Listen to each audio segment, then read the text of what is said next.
Welcome to Shukla study point. आप सभी का स्वागत है आपके अपने YouTube channel Shukla study point में। मैं सोम शुक्ला आप सभी दोस्तों का हार्दिक स्वागत करता हूं। रात के 9 बज चुके हैं और मैं आप लोगों के समक्ष लाइव प्रस्तुत हूं। अभी रात के 8 बजे से हिंदी साथ की क्लास हो रही थी, जिसमें आप लोगों ने मेरे प्यारे दोस्तों जो भारतेंदु हरिश्चंद्र का जो दो है, जिसे रोको जो तो अमंगल होए और एक दूसरा, उसकी व्याख्या हमने आपको बता दी, उसको आप लोगों ने समझा होगा। अब आज के वीडियो के अंतर्गत हम समझेंगे चैप्टर 3 के बारे में, पॉलिटिकल साइंस की। तो आज इससे पहले वाला वीडियो जो पॉलिटिकल साइंस का हुआ है चैप्टर 2 का, उसके अंतर्गत हमने क्या समझा, 1857 का जो एक प्रकार से भारतीय शासन अधिनियम था, उसके बारे में हमने विस्तार से जान लिया कि 1858 ईस्वी में जो भारतीय शासन अधिनियम आया था उसके क्या दोष थे, क्या महत्व था उसका, उन सभी मुद्दों पर हमने चर्चा कर ली। आज का वीडियो जो होगा भारतीय राष्ट्रवाद के उदय के लिए जो उत्तरदायी कारक रहे हैं या उत्तरदायी जो कारण रहे हैं, उन कारणों पर हम लोग चर्चा करेंगे। वीडियो को स्किप मत करिएगा, वीडियो को अंत तक जरूर देखें ताकि आपका सारा डाउट जो हो क्लियर हो सके और सारे मुद्दे भी क्लियर हो चुके। एक बार जितने भी लोग हमारे साथ जुड़ चुके हैं फटाफट से वीडियो को लाइक और शेयर कर दीजिए। फटाफट से मेरे प्यारे दोस्तों लाइक और शेयर कर दीजिए। जितने भी लोग देख रहे हो फटाफट से, बिना लाइक करके आप लोगों को जाना नहीं मेरे प्यारे दोस्तों, लाइक करिए फटाफट से।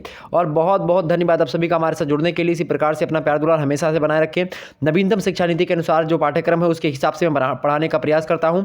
लगभग सभी विश्वविद्यालयों का यही सिलेबस है पॉलिटिकल साइंस का, जिसके अंतर्गत क्या पेपर का क्या नाम है, आपकी पेपर का नाम पड़ेगा मेरे प्यारे दोस्तों क्या, Indian national movement and constitution of India, Hindi में कहेंगे भारतीय राष्ट्रीय आंदोलन एवं भारत का संविधान। इस प्रकार से मैंने जो है चैप्टर 1 में राष्ट्रीय स्वतंत्रता आंदोलन की पृष्ठभूमि को समझा था। उसके बाद में हमने संवैधानिक विकास की दिशा में 1858 के भारतीय शासन अधिनियम को समझा। अब आज का वीडियो जो होगा भारतीय राष्ट्रीय उदय, मतलब कि भारतीय राष्ट्रवाद जो है वो कैसे उदय होता है, उसके कौन कौन से कारण होते हैं, उनके बारे में हम समझने का प्रयास करेंगे। आइए शुरू करते हैं बिना समय गवाए आज का लेक्चर। तो अगर आपसे एग्जाम से प्रश्न पूछा जाए कि भारतीय राष्ट्रवाद के उदय के लिए उत्तरदायी कारकों की विवेचना कीजिए, या भारतीय राष्ट्रवाद के उदय के मतलब कि कौन कौन से कारण हैं उसको बताइए, या राजनीतिक सामाजिक आर्थिक कारणों पर प्रकाश डालिए, कुछ ऐसे प्रश्न पूछे तो चाहे आपसे अति लघु उत्तरीय, चाहे लघु उत्तरीय, चाहे दीर्घ उत्तरीय, किसी भी प्रकार का प्रश्न पूछेगा तो इस वीडियो को देखने के बाद में निश्चित रूप से आप उसके उत्तर को लिख पाएंगे। आपके सामने यहाँ पर एक पेज ओपन हो रहा होगा, इसमें तमाम सारी चीज़ें लिखी हुई हैं, क्योंकि चीज़ों को हम समझते हुए आगे बढ़ते हैं।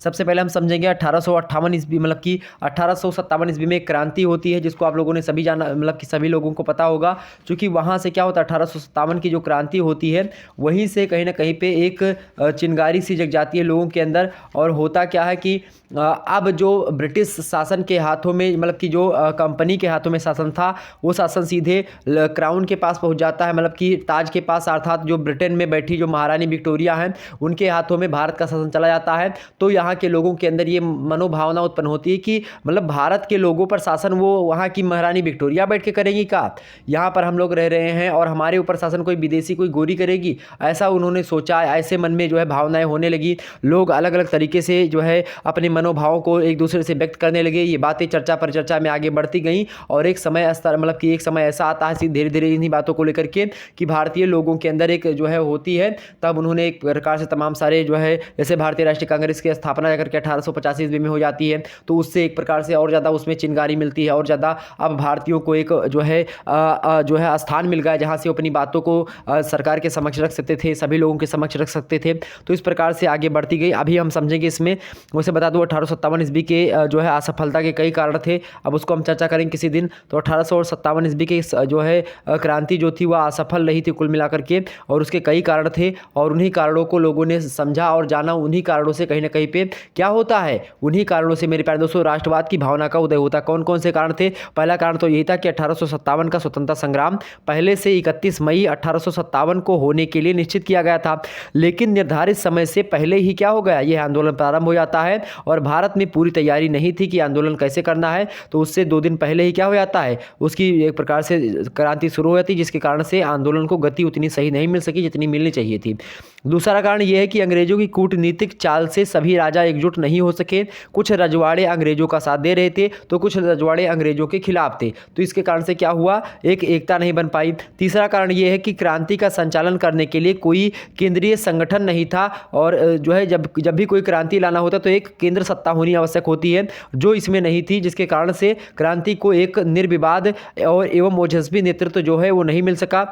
चौथा कारण यह है कि अंग्रेजों के विरुद्ध संघर्ष करने के लिए सैनिकों में कोई अनुशासन भी नहीं बन पाया, जिसके कारण से उसमें स्वयं संघर्ष जारी रहता था, मतलब लोगों में आपस में तो ऐसे अंग्रेजों के विरुद्ध संघर्ष करने के लिए सैनिकों में कोई अनुशासन नहीं था कि हाँ ये बोलेंगे तो ये करेंगे, मतलब कि कोई अनुशासन नहीं था, कोई सत्ता नहीं थी मैन पावर में, मतलब कि तो इस कारण से हमारा जो स्वतंत्रता संग्राम था पहला वो असफल रहा।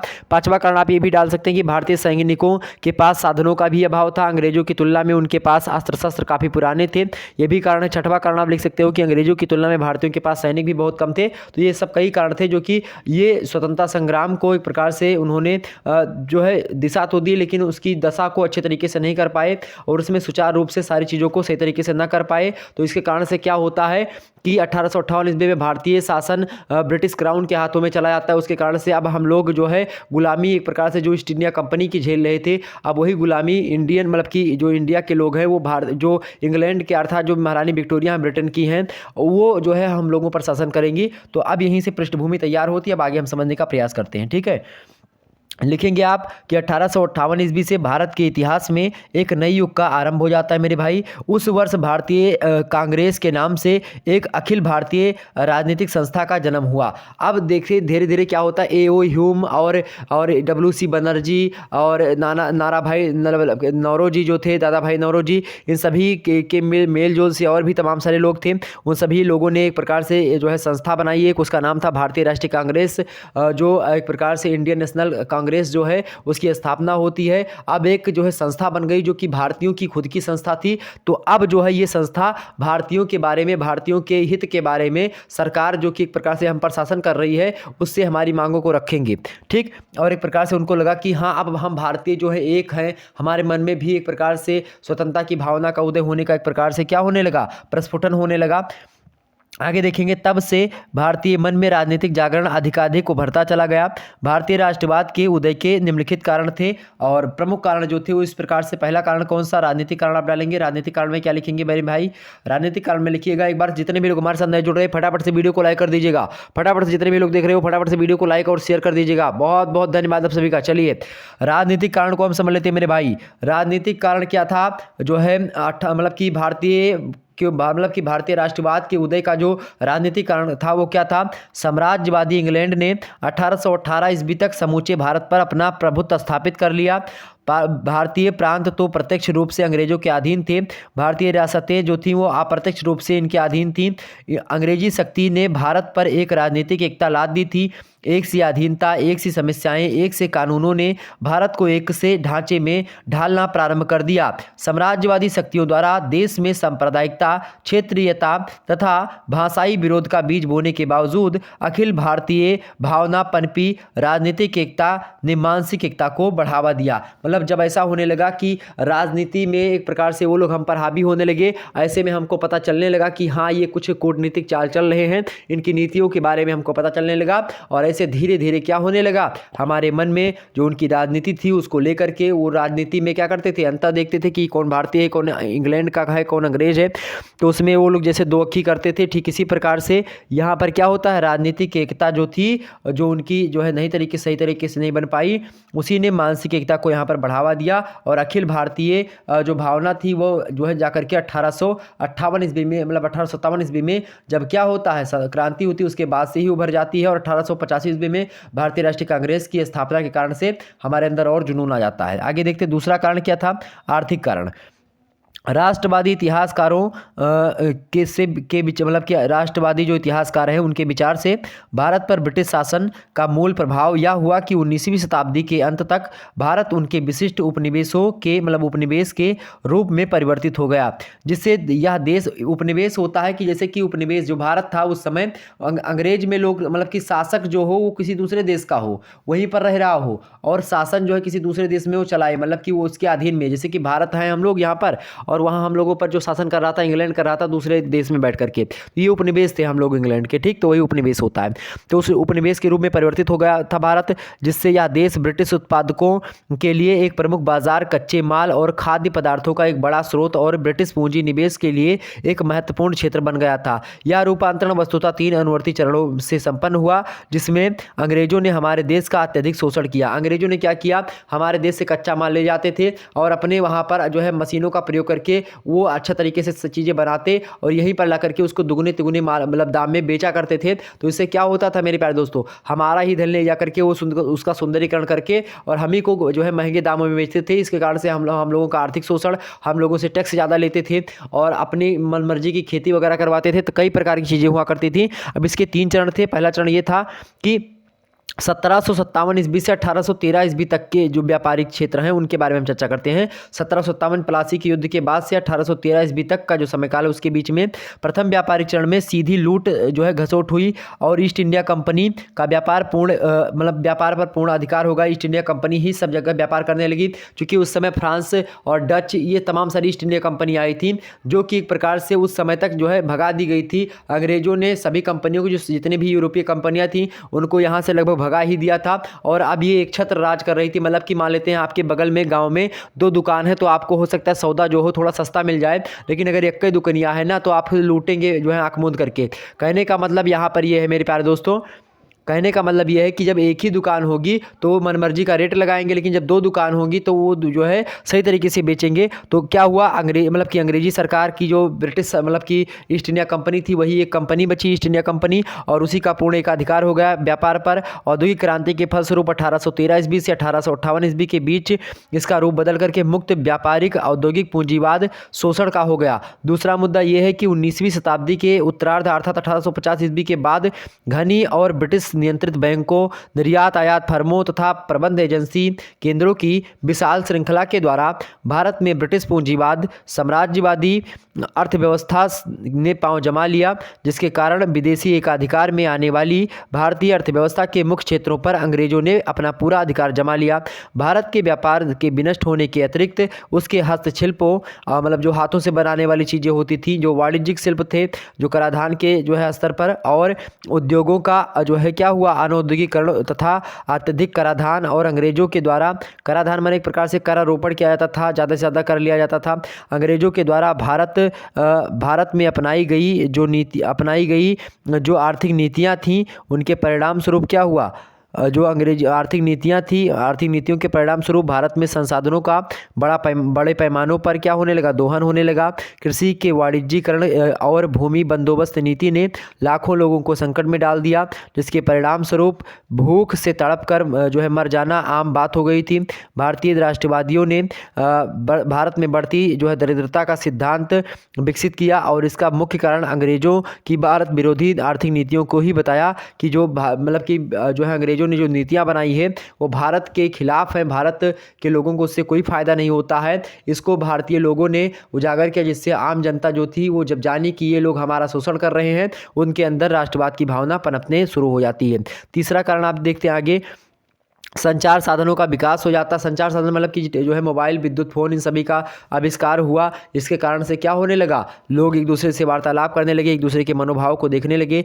डाक तार सेवाएं शुरू की गई तथा इनकी स्थिति में सुधार किया गया। 1853 ईस्वी के बाद प्रशासनिक सुविधा, आर्थिक प्रभाव, वाणिज्यिक शोषण और राजनीतिक प्रतिवाद की दृष्टि से रेल लाइनों पर कार्य भी शुरू किया गया। लेकिन एक बार सड़कों और रेलों का जाल बिछ जाने से यात्री परिवहन में वृद्धि हुई और लोगों में आपसी संबंध बढ़ा तथा इस प्रकार राष्ट्रीय चेतना का भी विकास हुआ। तो ये एक प्रकार से जो है संचार साधनों का विकास हुआ, जिसके कारण से भारतीयों के मन में राष्ट्रवाद की भावना पनपी। आगे देखते हैं, चौथा कारण ये लिख सकते हैं आपकी पश्चिमी विचारधारा एवं आधुनिक शिक्षा का प्रचार हुआ। पश्चिमी विचारधारा मतलब क्या, जो पश्चिम के जो मतलब कुछ विचारधाराएं थी वो भी लोग पढ़ने लगे, जानने लगे। और हालांकि यहाँ पर भी जो विचारधाराएं थी, मतलब लोगों ने एक प्रकार से सब मौलिक अधिकार अपना समझा, अपने मूल अधिकारों के प्रति सचेत हुए। आधुनिक शिक्षा उनके पास आई और उसको पढ़ने के बाद में लोग अपने अधिकारों को जानने लगे और यह जानने लगे कि हाँ, राष्ट्रवाद क्या होता है, ये लोग हम पर शासन कर रहे हैं कि नहीं कर रहे हैं, इन सभी चीज़ों को समझने लगे। आर्थिक शिक्षा प्रणाली के प्रचलन से आधुनिक पाश्चात्य विचारों में मतलब विचारों को अपनाने में सहायता मिली, जिससे भारतीय राजनीतिक सोच में क्या हुआ, भारतीय राजनीतिक सोच को एक नई दिशा मिली। मैकाले ने यह विचार व्यक्त किया कि भारतीय यूरोपीय मतलब भाषा में शिक्षित होकर भविष्य काल में यूरोपीय संस्थाओं की मांग करें। पाश्चात्य शिक्षा का प्रचार यद्यपि प्रशासनिक आवश्यकताओं के लिए किया गया था, परंतु इससे नव शिक्षित वर्ग के लिए पाश्चात्य उदारवादी विचारधारा के द्वार खुल गए थे। मिल्टन, शैली, बेंथम, मिल, स्पेंसर, रूसो, वाल्टेयर ने भारतीय बुद्धिजीवियों में स्वतंत्रता, राष्ट्रीयता तथा स्वशासन की भावनाएं जगा दी। भारत के सभी भागों में अंग्रेजी भाषा के प्रसार और लोकप्रियता के कारण शिक्षित भारतीयों को यह एक संपर्क भाषा के रूप में मिल गई, जिसके परिणाम स्वरूप या जिसके माध्यम से वे एक दूसरे को अपने विचारों से अवगत करा सकते थे तथा सम्मेलनों में भी भाग लेते थे। कहने का मतलब ये है कि जब क्या हुआ, शिक्षा का विकास हुआ, बहुत सारे विचारकों ने, जैसे कि वहाँ पर आप देखेंगे इंग्लैंड में क्रांति हुई, फ्रांस में क्रांति हुई, अलग अलग अमेरिका में क्रांति हुई, अलग अलग स्थानों पर जो क्रांतियाँ हुई थी वो क्रांति क्यों हुई उसको जब लोगों ने पढ़ा, जाना, उसके बाद में यहाँ पर भी उनको क्रांति करने के लिए एक प्रेरणा मिली। और ये लोग भी जब पढ़ लिख लिए और जाने कि हाँ जो है क्रांति कर सकते हैं हम, ये मेरा मौलिक अधिकार है, इस पर कोई जो है हमको ये नहीं होगा। जब पढ़े लिखे लोग सामने आने लगे, धीरे धीरे क्या होने लगा, उनके मन में राष्ट्रवाद की भावना पनपती गई और वही आगे चल करके उग्र रूप धारण करेगी। एक नरमपंथी, एक गरमपंथी विचारधाराएं बनेगी, जो आगे चल करके हम पढ़ेंगे। आगे देखते हैं। पांचवा कारण ये था कि आधुनिक प्रेस का विकास हो गया। उसके कारण से क्या हुआ, आधुनिक प्रेस के विकास के कारण जो है भी राष्ट्रवाद की भावना पनपती है। देखें आधुनिक प्रेस के विकास से कैसे, भारत में अंग्रेजी राज्य का एक अन्य प्रभाव आधुनिक समाचार पत्रों का उभरना था। इन समाचार पत्रों से पत्रों से विचारों का आदान प्रदान, उनका संप्रेषण और ज्ञानवर्धन कम बेकारी तथा अधिक सार्वभौम हो गया। भारतीय समाचार पत्रों ने जनमत को बढ़ाने का राष्ट्रीयता के प्रसार में मुख्य भूमिका निभाई। दी इंडियन मिरर, दी बंगाली, ये सब क्या हैं, ये सब जो है पत्र हैं जो कि छपने लगे। और जब ये समाचार पत्र छपने लगे तो उन पत्रों को लोग पढ़ने लगे। अब उन पत्रों में जो है अंग्रेज सरकार थी, उनकी जो नीतियां थी, अगर उन नीतियों में कोई खोट है, कोई कमी है, तो उन नीतियों को उन पत्रों में छापा जाता था, जो कि लोग पढ़ते थे और लोगों को यह पता चलता था कि हाँ ये सरकार मेरे लिए गलत कर रही है। तब वो लोग जो है उनके मन में हुआ कि नहीं, कोई भारतीय अगर यहाँ पर होता, उस गद्दी पर बैठा होता, तो आज हम लोगों के लिए भी अच्छी नीति बनाता। तो इसलिए इनके मन में भावना पनपती है। जैसे कि दी बंगाली, दी अमृत बाजार पत्रिका, दी बॉम्बे जो है chronicle, the Hindu Patriot, the Mahratta, the Kesari, the Hindu, the Kohinoor इत्यादि अंग्रेजी तथा भारतीय भाषा के समाचार पत्रों ने इस क्षेत्र में बहुत कार्य किया तथा अंग्रेजी शासकों द्वारा किए गए अतिरेकों को प्रकाशित किया। ब्रिटिश नीतियों की बढ़ती हुई आलोचना को रोकने के लिए तत्कालिक वायसराय जो लॉर्ड रिटन थे, उन्होंने देसी भाषा प्रेस अधिनियम 1878 पारित किया और देसी जो है भाषाओं के प्रेस पर लगे प्रतिबंध से बचने के लिए अमृत बाजार पत्रिका तत्काल अंग्रेजी सरकार का पत्र बन गया। मतलब इन लोगों ने क्या किया, जो सरकारी जो पत्र छपते थे, जो कि उनमें अंग्रेजी नीतियों का विरोध किया आता था, जिन समाचार पत्रों में, उन पर बैन लगवाना प्रारंभ कर दिया गया, उनको बंद कर दिया गया, जिसके कारण से भारतीय लोगों में और ज़्यादा क्या हुई, जो है कि एक विचारधारा का जन्म हुआ जो राष्ट्रवाद कहलाती है। ठीक, आगे देखते हैं इतिहास के शोध का प्रभाव। इतिहास के अब आपको ये पता करना कि सर जी या क्या जो आप पूरा बता रहे हो ये पूरा आपको लिखना है, नहीं, ये पूरा आपको हूबहू नहीं लिखना है, बस आपको इसको एक बार सुन लेना है, इसको एक बार देख लेना है। जो बातें मैं बता रहा हूँ इसका PDF वगैरह भी टेलीग्राम पर मैं देने का प्रयास करूँगा, तो ये बात भी ध्यान रखेंगे। ओके, तो आपको बता दूं कि ये पूरा आपको नहीं लिखना है, बस इस हेडिंग आप ध्यान रखिए कि इतिहास के शोध का प्रभाव, ये हेडिंग आप ध्यान रखेंगे। उसके बाद में अब इतिहास के शोध का प्रभाव आप उसमें अपने हिसाब से बना करके लिख दीजिएगा। ठीक, अब पूरा याद मत करिएगा, मैं हाथ जोड़ करके आपसे निवेदन है कि याद मत करिएगा सारी डाटा को जो यहाँ पर लिखा हुआ है। याद करने फंसेंगे तो आपको छूट जाएगा। आप लोग इसको पढ़ लीजिए, बस 2 से 3 बार वीडियो को देख लीजिएगा बस, और आपको कुछ करना नहीं, बस आपको हेडिंग थोड़ी बहुत पता होगी तो आप बड़े आसानी से कर ले जाएंगे। अगला कारण क्या है, इतिहास के शोध का प्रभाव। Sir William Jones, Max Muller, रार्च और ससन और जैसे विदेशी विद्वानों ने प्राचीन भारतीय शोध करने के फलस्वरूप भारत की समृद्ध संस्कृति परंपरा का ज्ञान होने लगा। जो भारत की जो आदिकालीन संस्कृति थी, जो एक प्रकार से ज्ञान की खान थी, ज्ञान की सागर थी, वो वेद पुराण उन सभी के ज्ञान जो थे वो उभर करके सामने आने लगे। जो पुराने जो है पाश्चात्य विद्वान थे, उन्होंने गीता, अध्यात्म धर्म दर्शन जो हमारे भारत का था, उससे अच्छे विचारधाराओं को जो है निकालने लगे और उसको सामने लाने लगे। कि हमारे ही धर्म ग्रंथों को पढ़ के विचारधाराएं देने लगे। तब हम लोगों को पता चला कि ये लोग जो अंग्रेजी लोग हैं, ये तो हमारे ही जो है धर्म ग्रंथों को पढ़ करके और विचारधाराएं दे रहे हैं। जब ऐसा लोगों को पता चलने लगा तो लोगों के अंदर एक प्रकार से फीलिंग्स आई कि हम भारतीय किसी से कम नहीं हैं, तो इस प्रकार से उनके अंदर राष्ट्रवाद की भावना पनपती है। इस क्षेत्र में विशेष रूप से कनिंघम जैसे पुरातत्ववेत्ता खुदाई किया और मतलब जो है पुरातत्वविदों की खुदाई ने भारत की महानता और गौरव का एक प्रकार से चित्र प्रस्तुत किया, जो रोम और यूनान की प्राचीन सभ्यताओं से किसी भी पक्ष में कम नहीं था। जब रोम और यहाँ पर प्राचीन सभ्यताओं में बहुत सारी जो है पिरामिड वगैरह मिली, बहुत सारे जो है विश्व प्राचीन सभ्यताएं मिली, और हमारे यहाँ पर जब खुदाई हुई मोहनजोदारो, सिंधु घाटी की सभ्यता, इन सभी सभ्यताओं के अवशेष प्राप्त हुए और पता चला कि सिंधु घाटी सभ्यता जो थी वो सबसे ज़्यादा उचित थी, सबसे ज़्यादा अच्छी तरीके से, सबसे ज़्यादा जो है सुटेबल जो है मतलब अच्छी तरीके से सभ्यता थी, सिविलाइजेशन थी। तो वो जब मिली हमारे यहाँ पर तो हम लोगों को अपने में गर्व महसूस हुआ। इन यूरोपीय विद्वानों ने वेदों तथा उपनिषदों की साहित्यिक श्रेष्ठता के लिए गुणगान किया। इन सभी तत्वों ने भारतीयों के दिल में एक नया आत्मविश्वास जगाया और उनकी देशभक्ति तथा राष्ट्रवाद को प्रोत्साहित किया। तो जब हम लोगों को पता चला कि हाँ हमारे मतलब कि हमारे यहाँ पर बहुत ज़्यादा चीज़ें हैं और हमारे यहाँ पर बहुत अच्छी अच्छी चीज़ें हैं जो कि इन लोगों के पास नहीं है, लोग हमसे सीख करके जा रहे हैं, तब हमारे अंदर राष्ट्रवाद की भावना एक चरम स्तर पर पनपती है। ओके, आगे है लॉर्ड लिटन की कुछ प्रतिक्रियावादी नीतियां थी। उन नीतियों के कारण से जो है तत्कालीन कारण बनी है, जो कि जो है क्या हुआ, जब लॉर्ड लिटन जो थे वह एक प्रकार से मतलब कि क्या थे, ये लॉर्ड लिटन जो थे वो शासन कर रहे थे, वायसराय या फिर गवर्नर जनरल बोल लीजिए, ये थे। और ये क्या कर रहे थे, इनकी प्रतिक्रियावादी कुछ नीतियां थी। उन्हीं नीतियों के बारे में अगर हम बात करें तो उन नीतियों से ज़्यादा प्रभाव पड़ा भारतीयों पर, क्योंकि नीतियां इनकी गड़बड़ थी। लॉर्ड लिटन की समीप दृष्टि वाली जो नीतियों ने भी राष्ट्र भावना को जगाने का कार्य किया। अब कैसे जगाने का कार्य किया, इसको समझने का प्रयास करते हैं। पहला कारण ये है कि अफगानिस्तान के विरुद्ध द्वितीय विश्व युद्ध में सैनिक अभियान के लिए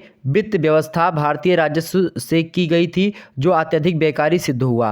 पहला कारण ये है। दूसरा कारण ये है कि 1878 ईस्वी का शस्त्र अधिनियम जो आया था, उसमें भारतीय अपनी आत्मसुरक्षा के लिए शस्त्र नहीं रख सकते थे, ये बात बताई गई थी। तो ये भी एक प्रकार से लोगों को लगा कि हम ही क्यों नहीं रख सकते, तुम तो रख सकते हो, तो ऐसी भावना जगी। आगे देखते हैं अगला तीसरा मुद्दा क्या है कि देसी भाषा प्रेस अधिनियम 1878, जिससे भारतीय भाषाओं में मुद्रित होने वाले समाचार पत्रों और पत्रिकाओं पर प्रतिबंध लगा दिया गया, जिसके कारण से और ज़्यादा उग्र लोगों ने मतलब उनके मन में भावना जगी कि हाँ ये गड़बड़ है, ये सरकार या फिर जो हम प्रशासन कर रहे हैं ये गड़बड़ है, इनको हटाना जरूरी है। आगे देखते हैं भारतीय अगला मुद्दा है कि भारतीय सिविल सेवा परीक्षाओं में सम्मिलित होने की आयु 21 वर्ष से घटा करके 19 वर्ष करना, ये भी एक प्रकार से नकारात्मक प्रभाव डाली लॉर्ड लिटन के ऊपर। ओके, अगला क्या है, 1877 ईस्वी में क्या हुआ, भीषण अकाल पड़ा था। उसके समय दिल्ली में एक दरबार का आयोजन किया गया था, एक भव्यशाली दरबार लगा करके लाखों रुपयों का नष्ट मतलब लाखों रुपये उस पर व्यय किए गए मतलब कि 1877 ईस्वी में भीषण अकाल पड़ा था। उसी समय दिल्ली में एक भव्य दरबार लगा करके लाखों रुपए खर्च किए गए, और उस समय जब भारतीयों के पास खाने को नहीं था तब ये लोग मौज मस्ती कर रहे थे, जो है कौन, जो इंग्लैंड के लोग थे। तब यहाँ पर क्या हुआ, जो है उस समय क्या हुआ था, कलकत्ता का एक समाचार पत्र है, उसी समाचार पत्र में एक जो है व्यंग छपा था। वो व्यंग क्या था कि 1877 ईस्वी का जब भीषण अकाल पड़ा था, उस समय जब एक जो है दरबार सजाया गया, उसमें बहुत लाखों करोड़ों रुपए मतलब कि लाखों रुपए लुटाए गए। अब उस समय हुआ क्या कि लोग जब हम भारतीय लोग भूखे मर रहे हैं और तुम लोग मदिरा का सेवन कर रहे हो, ऐसे ही जो है जब लोगों ने देखा, तब उससे एक समाचार पत्र था, जो है कौन समाचार पत्र था भाई, कलकत्ता का समाचार पत्र था। उसमें लेखक ने लिखा कि जब नीरो बंसी बजा रहा था, जब रोम जल रहा था, नीरो जो था वहाँ का जो है राजा था, और रोम जब जल रहा था तब नीरो बंसी बजा रहा था। तो एक व्यंग प्रस्तुत किया गया भारतीय संदर्भ में कि यहाँ तो अकाल पड़ा हुआ है और तुम लोग क्या कर रहे हो, लाखों रुपए मदिरा पर जो एक प्रकार से पार्टी कर रहे हो, जो है मौज ले रहे हो, मतलब कि मस्ती कर रहे हो। तो ये बातें यहाँ पर, तो ये प्रतिक्रियावादी नीतियाँ थी जो कि लॉर्ड किसकी थी, प्रतिक्रियावादी नीतियाँ किसकी थी मेरे प्यारे दोस्तों, तो लॉर्ड लिटन जो था उसी की प्रतिक्रियावादी नीतियों के कारण से हुआ क्या, ये चीज़ों को हमको लॉर्ड लिटन की जो प्रतिक्रियावादी नीतियाँ थी तो ये यही थी जो हमने आपको सामने बताई।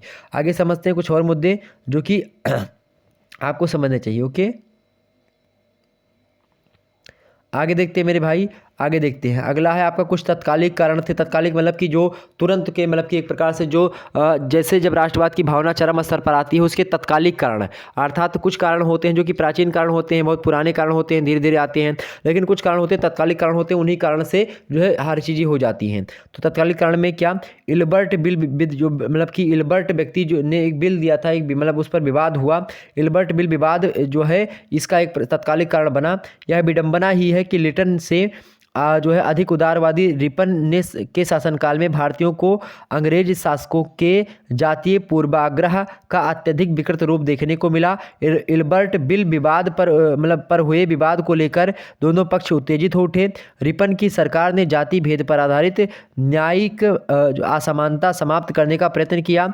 वायसराय की परिषद में विधि सदस्य पर कोत्स इल्बर्ट ने 1883 ईस्वी में गवर्नर जनरल की विधान परिषद में एक बिल पेश किया, जिसमें जनपद सेवा के भारतीय जिला तथा सत्र न्यायाधीशों को वही शक्तियां तथा अधिकार देने का प्रयत्न किया गया जो कि उनके यूरोपीय साथियों को मिले हुए थे। यूरोपीय लोगों की प्रतिक्रिया इतनी कटु थी कि वायसराय को यह अधिनियम बदलना पड़ा। भारतीयों की इस झगड़े से आंखें खुल गई। उन्होंने देखा कि संगठित आंदोलन का क्या प्रभाव है। जब एक आंदोलन उन्होंने किया संगठन के तरीके से, तो क्या हुआ, ये उनका जो मांगे थी वो पूरी कर दी गई और इस कारण से वह बिल जो था वो वापस लिया गया। वायसराय को अधिनियम वापस लेना पड़ा, उस अधिनियम में बदलाव करना पड़ा। और जब भारतीय लोगों ने देखा कि ये तो भाई ये बिल पूरा बदल दिया गया, और एक प्रकार से तब लोगों के मन में हुआ कि हाँ, संगठन जो था है उस संगठन में बहुत ज़्यादा शक्ति है जो है, तो ये जो है यूनियन में क्या है, एकता में बल है। कहा गया क्या, यूनियन इज स्ट्रेंथ, कि जो है एकता में क्या है भाई, बल है। तो यहाँ पर ये चीज़ें जो है आकर के सामने आती हैं। तब भारतीयों के मन में राष्ट्रवाद की भावना एक चरम स्तर पर पनप गई हमारे सामने।